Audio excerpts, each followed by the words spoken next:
Kan du skrive en sånn julesang, og vi kan synge det? Ja. Glade jul, hilse jul. Engler, Ja, syng alle sammen. glade jul,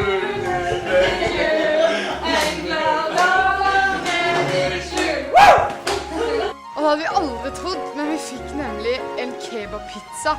Og vi kunne velge å ha den nå eller senere.